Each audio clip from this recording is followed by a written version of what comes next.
ఒక సదుద్దేశం ఒక సదాశయం లేకుండా ఒకరు కన్యాకుమారి నుంచి కశ్మీర్ వరకు నడిచిన అది ఒక నిరర్ధకమైన నడకగా చరిత్రలో మిగిలిపోతుంది.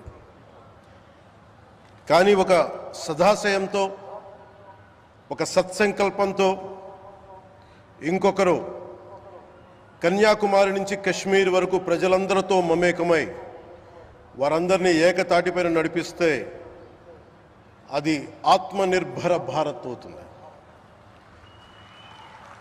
అదే కన్యాకుమారి నుంచి కశ్మీర్ వరకు ప్రజలకి వారి పరిసరాల శుభ్రత యొక్క బాధ్యతను తెలియజేస్తే అది స్వచ్ఛ భారత్ అవుతుంది. అదే కన్యాకుమారి నుంచి కశ్మీర్ వరకు ప్రజల గుండెల్లో దేశభక్తి ధైర్య సాహసాలతో నింపితే అది పటిష్టమైన బలిష్టమైన భారతం అవుతుంది. అది ఒక రోజున అఖండ భారతం అయి తీరుతుంది. ఒక బలమైన భారత్ కోసం, ఒక దృఢమైన దేశం కోసం, జగత్తంతా వసుదైక కుటుంబం అనే భావన కోసం 4.5 దశాబ్దాలుగా పరిశ్రమిస్తూ ఆ దారిలో ఎదుర్కొన్న ప్రతి పరాజయాన్ని, పడ్డ ప్రతి అవమానాన్ని నవ్వుతూ స్వీకరిస్తూ వాటినే విజయాలకి ఇంధనంగా వాడుకుంటూ దేశాన్ని అభివృద్ధి పథంలో నడిపిస్తూ భారతదేశాన్ని ప్రపంచంలోనే 3వ బలమైన ఆర్థిక వ్యవస్థగా తీర్చిదిద్దేలా నడిపిస్తున్న మన ప్రియతమ ప్రధాని, మన గౌరవ ప్రధాని శ్రీ నరేంద్ర మోదీ గారికి నా తరపున 5 కోట్ల మంది ఆంధ్రప్రదేశ్ ప్రజల తరపున నా హృదయపూర్వక నమస్కారాలు.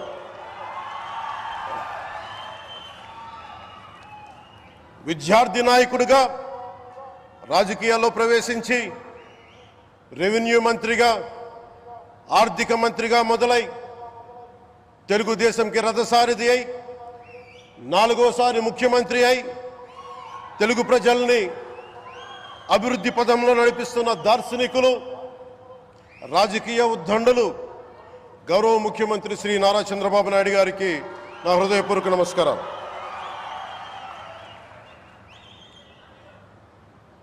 తోటి మంత్రివర్గ సహచరులైన ప్రతి ఒక్కరికి, నారా లోకేష్ గారికి, ఎన్డీఏ కూటమి శాసనసభ్యులకి, నాయకులకి, బీజేపీ నాయకులందరికీ పేరు పేరున నా నమస్కారాలు. కార్యకర్తలకి నా హృదయపూర్వక నమస్కారాలు. బీజేపీ నాయకురాలు శ్రీమతి పురంధేశ్వరి గారికి నా హృదయపూర్వక నమస్కారాలు. మా ఎన్డీఏ కూటమికి 164 అసెంబ్లీ స్థానాలు, 21 మంది పార్లమెంట్ సభ్యులనిచ్చి మమ్మల్ని వారి విలువైన ఓటుతో వేసి గెలిచిన ప్రతి ఒక్కరికి ఆడపడుచులకి, అక్క చెల్లెలకి, పెద్దలకి, పిన్నలకి, యువతులకి, యువకులకి పేరు పేరున నా హృదయపూర్వక నమస్కారాలు. ప్రజలు ఎన్డీఏ ప్రభుత్వాన్ని నమ్మారు, నిలబడ్డారు. అలా నిలబడినందుకే ఈ రోజున మన గౌరవ ప్రధానమంత్రి గారి సారథ్యంలో ఈ ప్రారంభోత్సవాలు కానీ, శంకుస్థాపనలు కానీ, అది దక్షిణ కోస్తా రైల్వే జోన్ కావచ్చు, కృష్ణపట్నం ఇండస్ట్రియల్ పార్క్ కానీ, గ్రీన్ హైడ్రోజన్ హబ్ కానీ, అనకాపల్లి బల్క్ డ్రగ్ పార్క్ కావచ్చు, 6 కొత్త రైల్వే ప్రాజెక్టులు కావచ్చు, వీటన్నిటిని వచ్చే పెట్టుబడి దాదాపు 2,10,000 కోట్ల రూపాయల పెట్టుబడులు, 7.5 లక్షల మందికి ఉపాధి అవకాశాలు. అవినీతితో కూరుకుపోయి ఉపాధి అవకాశాలు లేక, ఉద్యోగ అవకాశాలు లేక విలవిల్లాడుతున్న సమయంలో మీరు నిలబడ్డారు. అందుకే ఈ రోజున ఈ 2 లక్షల పైచిలుకు పెట్టుబడితో 7.5 లక్షల ఉపాధి అవకాశాలు లభించి మనందరికీ ఇచ్చినందుకు మనస్ఫూర్తిగా ప్రధానమంత్రి శ్రీ నరేంద్ర మోదీ గారికి చేతులెత్తి నమస్కరిస్తున్నాం. ఇవి కాకుండా కొత్త హైవేల నిర్మాణం విస్తరణ, అలాగే అమరావతి రాజధానికి పెట్టుబడులు, పోలవరంకి నిధులు, 15th ఫైనాన్స్ కమిషన్ నిధులు కానీ, జల్ జీవన్ మిషన్ కోసం ప్రతి ఇంటికి నీరు, రక్షిత మంచినీరు రావాలి ఆయన ఆకాంక్ష, ఆయన ఆశయం.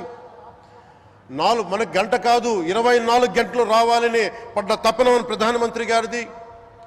వీటన్నిటికీ చేయగలుగుతున్నాం, ముందు ప్రారంభించామంటే మీరు మా మీద పెట్టిన భరోసా, మా మీద పెట్టిన నమ్మకం, గౌరవ ప్రధానమంత్రి గారి మీద మీరు చూపించిన నమ్మకం. ఈ రోజున అది 2 లక్షల పైచులకు పెట్టుబడులుగా ఇక్కడికి వచ్చింది. ఎక్కడో మన మారుమూల గ్రామాల్లో 70 సంవత్సరాల పాలనలో గ్రామాలకి రోడ్డు లేదు.